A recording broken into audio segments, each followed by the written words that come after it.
Elif, welcome. So good to see you here in London. In a couple of months we'll meet again, but then in Amsterdam, as you're one of the speakers for our conference, What Will Save the World. Would you please be so kind to introduce yourself to the Dutch audience? You're a cosmopolitan, you're a novelist. Maybe you can tell a little bit about yourself. Yeah, with pleasure. I am a writer, I'm a novelist, I'm a storyteller. That's how I connect with the world, through stories and through imagination. That said, I also have an academic background, an interdisciplinary background. I was educated in international relations, and then I've done a master's degree in women's studies, and then for a PhD, political science or political philosophy. And I have always kept my connection with the academia throughout the years. Mm-hmm. I'm also a public speaker and a commentator on various issues that I think are important in the world today. So I do write for various publications around the world. To me, all of that is, they're all in harmony, but at the same time, maybe there's a gap because by nature I'm an introvert. As a writer, my job is based on solitude, but I also have this other side that likes to engage in public debates and likes to think about the issues that matter today.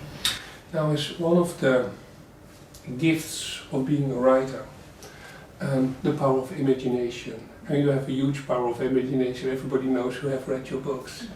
But when you look at nowadays world as a writer, then what is it that you see? Well, I see lots of signs that I find quite alarming. Maybe I'm a Gramscian in that regard. I always share this pessimism of the intellect and the optimism of the will, optimism of the heart. So I'm half pessimistic, half optimistic.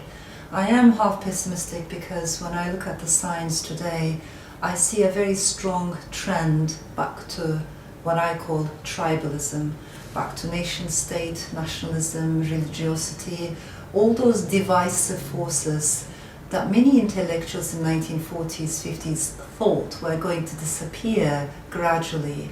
That did not happen. In fact, the opposite happened. They made a very strong comeback. So religion is a major factor today, nationalism indeed so, but also this tribalism, dividing humanity based on the basis of imaginary categories. I'm half optimistic when I look at the people, global souls. I'm a big believer in cosmopolitanism. I'm a big believer in the truth that in this world, if we're ever going to learn anything, we will learn it from people who are different from us. I have nothing to learn from someone who is exactly like me, who thinks exactly like me, but someone who's different will challenge me, and perhaps I'll challenge him too. So that diversity, that cosmopolitanism that we are belittling today is something that we need to renew. And also I believe in the power of humanism, empathy, in the role of empathy, on which very much the art of storytelling is based. But then the question is, and we will discuss it of course lengthily at the conference, but the big question is, what happened? After World War II, we built our international institutions like the United Nations. We have wonderful NGOs like Human Rights Watch, Amnesty International. We became more prosperous. There was a huge development in technology, science, and then the fall of the Berlin Wall. There was a huge sense of optimism in the early 90s. Mm-hmm. So how come do you think that we have now this backward tendency? Yeah, there was indeed a huge tide of optimism in the sense that many smart intellectuals, they thought that thanks to globalization, we were all going to become a big global village and everybody would have primarily economic and social ties, and that would help to transcend national and nationalistic boundaries. It did not happen in that way. I think we need to bear in mind that when we think about time, we tend to think that time always goes in a linear direction.